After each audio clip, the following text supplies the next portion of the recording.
Cervantes no es soluble ni en agua bendita, ni en el idealismo alemán, ni en la posmodernidad anglosajona.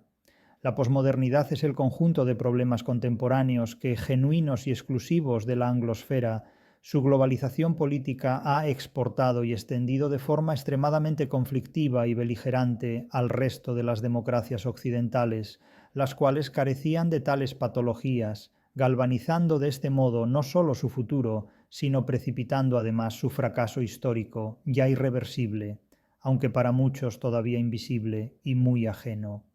El Quijote delata verdades muy críticas. Muchas de esas verdades, aunque puedan decirse, no pueden tolerarse, ni aun hoy. Cualquier interpretación racional que hoy se haga del Quijote tendrá que enfrentarse necesariamente de forma dialéctica contra el irracionalismo que la posmodernidad ha implantado en las universidades contemporáneas, irracionalismo que, lejos de ofrecer un análisis del texto de Cervantes, solo impone al lector una declaración de intenciones con la que se identifica, gremial e ideológicamente, quien la formula, con frecuencia, para justificar su posición moral en el mundo. Los gremios académicos fuertemente ideologizados no leen el Quijote para sí, sino que lo interpretan para los demás, es decir, lo usan para imponer a los demás una interpretación según la cual la obra de Cervantes justifica la ideología del gremio que hace la interpretación de turno. Así, las feministas ven en el Quijote la justificación moral del feminismo, los católicos la necesidad de las resoluciones tridentinas, los ateos irracionales la afirmación de un pensamiento agnóstico o incluso nihilista, los marxistas la validez de la lucha de clases en el seno del Estado de Derecho, los anarquistas la derogación del propio Estado de Derecho, los místicos la alegoría de un posible encuentro con dioses, los psicoanalistas una demostración de que el sexo es el motor exclusivo de todas las cosas, incluidas las andanzas de Don Quijote, los defensores de los derechos humanos, un mito que antecede en siglos a las actuales declaraciones de la ONU. La lista de gremios que interpretan el Quijote para los demás como una justificación de los propios ideales gremiales es interminable. Estos gremios convierten el Quijote en un medio muy rentable de explotación de sus propios intereses. No les importa ni la literatura ni su conocimiento, les importa el Quijote en la medida en que pueden manipularlo y adulterarlo para hacer más rentable el poder, con frecuencia económico y político, del gremio al que pertenecen. Todas las interpretaciones posmodernas coinciden siempre en la afirmación de los mismos tópicos, palabras análogas e idénticos clichés. No hay fisuras en su simplicidad uniforme. Las aberraciones interpretativas en que incurren una y otra vez las metáforas posmodernas son muy fáciles de codificar. Basta apenas una media docena de palabras: identidad, género, mujer, minoría, otredad, indigenismo. Algunas de estas palabras proceden de eufemismos como género, que los hablantes anglosajones, gender, usan para evitar de este modo llamar al sexo por su nombre. Este uso de género por sexo, provocado por la expansión imperialista de la lengua inglesa, se introduce en español sobre todo en los escritos de personas cuya ideología se exhibe y codifica públicamente como antiimperialista. Otra de estas palabras procede de la psicología gremial y gregaria. Es el caso de identidad, término que, desposeído de todo su valor filosófico, identidad analítica o sintética, y dialéctico, el ser codeterminado materialmente por su relación confrontada con otros seres, designa las pretensiones de un grupo por constituirse imaginariamente en referente absoluto, exclusivo y excluyente de un ideal gregario. El término minoría, a su vez, se esgrime con pretensiones vindicativas de derechos feudales o posmodernos, étnicos o tribales, e incluso religiosos o supersticiosos, como si la preservación de tales exigencias, en ocasiones fetichistas, constituyera en sí misma un valor absoluto y esencial para la supervivencia del género humano.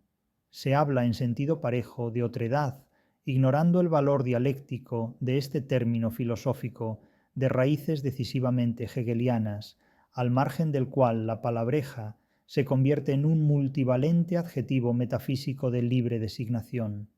El término mujer se usa en la retórica posmoderna como un referente capaz de aglutinar a todas las mujeres en una clase social que toma conceptualmente como referente la idea marxista de clase, desposeyéndola, por supuesto, de todo su contenido marxista en lo relativo a una realidad económica, social y política que ha de caracterizarla.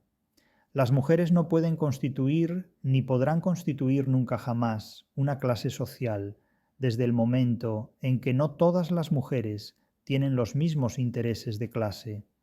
En el mejor de los casos, como de facto sucede, algunas mujeres pueden compartir los mismos intereses gremiales, pero un gremio no es una clase social determinada por unos medios de producción y consumo, sino un grupo social, esto es, un conjunto de personas organizadas de acuerdo con una ideología o discurso de creencias y nebulosas constitutivas de un mundo histórico, político y social. Finalmente, desde un indigenismo americocentrista se postulan lecturas alegóricas del Quijote en las que se identifica al protagonista como una especie de desterrado en la paupérrima Mancha peninsular, impotente trasunto cervantino en la pretensión de acceder a las Indias. Cito un texto que considero aberrante. En el Quijote de 1605, tanto la primera aventura del manchego, el combate con el vizcaíno en que intenta liberar a una dama cautivada que pasa a Indias, como la última, en que entra en contacto con el fugado hermano del que pasa a México, tienen que ver con cautiverios y detentan una orientación americana. En ambos episodios se da una análoga circunstancia. Don Quijote traba conocimiento con caballeros que parten a Indias, el vizcaíno y el oidor. Mientras estos pasan a Nueva España u otra parte de las Américas, el enajenado manchego queda atrapado en la España peninsular, como quedó Cervantes. Fin de cita. Nótese el disparate que supone afirmar que un personaje del Quijote pasa a México. El Quijote, una novela del siglo XVII, México, un país que nace en 1821, y todos contentos. Este es el nivel de ciertos individuos autodenominados cervantistas. Evito indicar la procedencia de esta cita, que por sus contenidos me parece absurda, y como tal la aduzco aquí.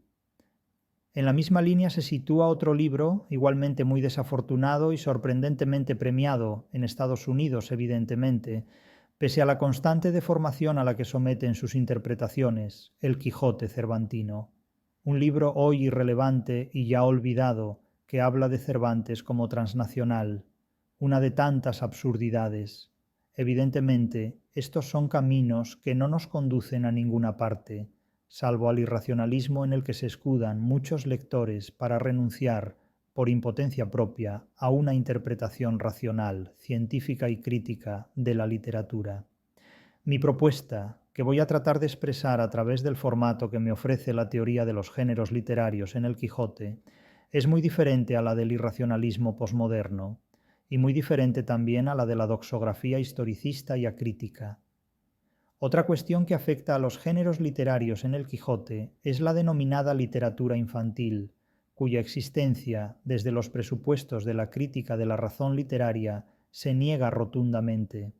A este respecto, Emilio Martínez Mata interpreta con rigor el papel del lector del Quijote desde el punto de vista de los comentarios cervantinos objetivados formalmente en la novela. Una de las primeras observaciones de Martínez Mata apunta precisamente a la negación de la literatura infantil, si juzgamos la valoración que hace de las palabras de Cervantes: los niños la manosean, los mozos la leen, los hombres la entienden. Segunda parte, capítulo 3, y su posterior glosa. Los niños apenas pueden pasar más allá de hojearla, los mozos en cambio la leen, pero solo los adultos, los hombres, la entienden, es decir, son capaces de comprender en su complejidad su sentido. Son palabras de Emilio Martínez Mata. Afirmar que la literatura infantil no existe es algo que disgusta a mucha gente, sobre todo a la mucha gente que vive de la llamada literatura infantil, autores y editores principalmente. Del mismo modo que no hay una ingeniería para niños, ni una termodinámica para ancianos, ni una literatura para mujeres, por más que se empeñe el gremio feminista en afirmarlo, tampoco hay una literatura infantil.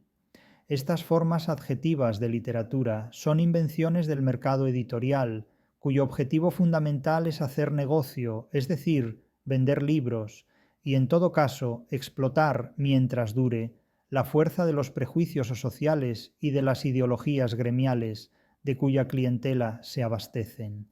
De literatura infantil solo cabe hablar en términos editoriales y comerciales, y también académicos, en la medida en que éstos se introducen en el circuito comercial y mercantil. A partir de este hallazgo industrial, tan propicio a la sociedad de consumo y de masas, expandido en nombre de la cultura del bienestar y de la inclinación de los niños y de las niñas a la lectura, sociólogos, psicólogos, economistas, editores e incluso críticos literarios pueden ocuparse profesionalmente de la literatura infantil.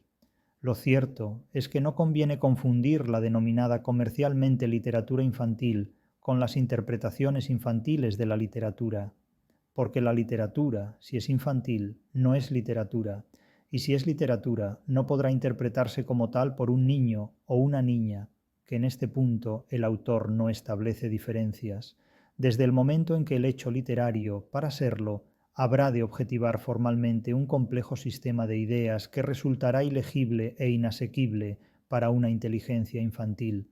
No me atrevo a calificarla de inocente, aunque en rigor así debería ser, por muy desarrollada que se encuentre.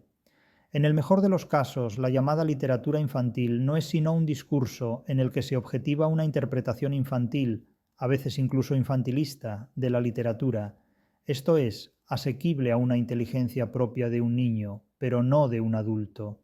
La literatura se reduce así a un hecho que, en el mejor de los casos, deja de percibirse como tal en la medida en que se percibe, es decir, se desvanece en la medida en que se hace comprensible, cuando no resulta ser, en el peor de ellos, una historieta lamentablemente concebida y, si cabe, aún peor escrita. Es obvio que Cervantes no concibió su obra para que la leyeran los niños, quienes, como el propio autor escribió, y como lo interpreta a su vez el crítico antes citado, podrán manosearla, escribe Cervantes, esto es, hojearla, escribe Martínez Mata, pero no leerla, ni aún menos entenderla. El Quijote para niños no responde a las concepciones de la obra, sino a la explotación editorial de un mercado moderno y contemporáneo. La infantilización de la literatura es una facultad del mercado, no una potencia de la literatura. Y lo mismo afirmo respecto a la feminización de la literatura.